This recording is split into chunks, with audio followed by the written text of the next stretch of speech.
Bakının Maşdağı qəsəbəsində itkin düşən dayı qızı bibi qızı olan yeniyetmələr tapılıb. Yetkinlik yaşına çatmayan qızları evində gizlədən, axtarışı aparılmasını bilə-bilə polisi məlumatlandırmayan taksi sürücüsü, Sabunçu rayon polisi əməkdaşları tərəfindən saxlanılaraq məsuliyyətə cəlb edilib.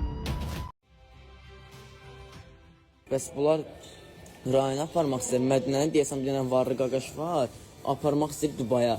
Amma o Ofeliya ilə İnci 100% rayona gedirlər 2 saata ya 3 saata rayona gedirlər də. İnci telefonsuz çıxa bilmir də. Ona görə qalıblar hələ şeydədirlər, Yasamalda inşaatçılar tərəfdə.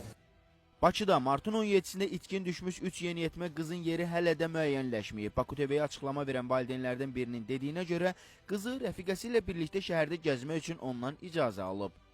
17-si çıxıblar 7-də. Məndən icazə alıblar ki, şəhərə gedək. İcazə vermirdim, daha sağ qızımı oğurladılar. İkisi də birdən düşdü üstünə. İcazə ver xala, nə olar. Onun yarısı evdə olacaq, söz veririk. Axırıncı dəfədə ona qalmış şəkil atıblar ki, biz yoldayıq, çatırıq. Ona görə xəbəri yoxdur, yox. Düz yazırlar, eləyirlər. 50 adlı oğlan var, bunların dostları, o yazır, eləyir ki, mənim xəbərim yoxdur falan filan, amma ki, filan yerdədirlər, belədilər, elədilər. Даже mənlə onları görüşdürmək istəyiblər. Yəni, pul istəyib oğlan. Bir qız var, Məryəm adlı qız. O, bəs sizi görüşdürəcək. Bunların başına alarıb görüşdürəcək istəyir. Pul qarşılığında. Pul istəyiblər, bəli, mən də razılaşmışam. Nə deyim, bir gün uşaq mənim başım çıxma Instagramda paylaşım edib. İndi polisə xəbər, mən şeylərlə deyirəm polislərə ki, talan tərəfdərlər deyir, oradan paylaşım ediblər. Belə bir şey bilmirəm. Bir saat bundan qabaq paylaşım olub. Və bilmirik də indi. İtkin düşən qızlardan birinin valideyninin dediyinə görə, onlar itkin düşən zaman Əli adlı şəxs onlarla əlaqə saxlamağa çalışıb və güya qızları axtardığını bildirib. Bir dənə cavab desinlər bizə. Biz gedək onlardan görüşəndə qaqaşların ikisini saxlatdıracaq yanımızda da. Qoymayacaq qaçsınlar. Saxlatdıracaq qaqaşların yanımızda, biz də çoxluq biraz. Qaqaşları saxlatdıracaq yanımızda. Onlardan söz almağa çalışacaq. Hara gediblər, hara gedməyiblər.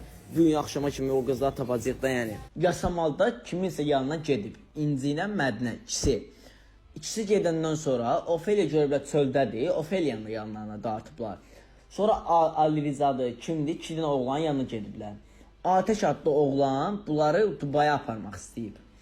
Birini rayona, birini Dubaya. İnci ilə Ofeliya indi bu hal-hazırda Kəmalə adlı qızın evindədir. Avparkdan, Narıncı marketdən üzbəüz birinci arada. Aranın məhəlləsi yox, ikinci arada, birinci blokda.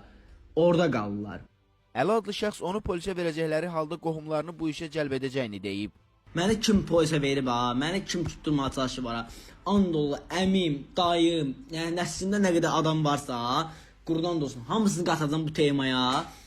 Nə qədər dərinliyə gedə bilirəmsə, gedəcəm. Məsələ ilə bağlı araşdırmalara başlayan Daxili İşlər Nazirliyindən bildirildi ki, itkin düşən qızların axtarışları davam edir.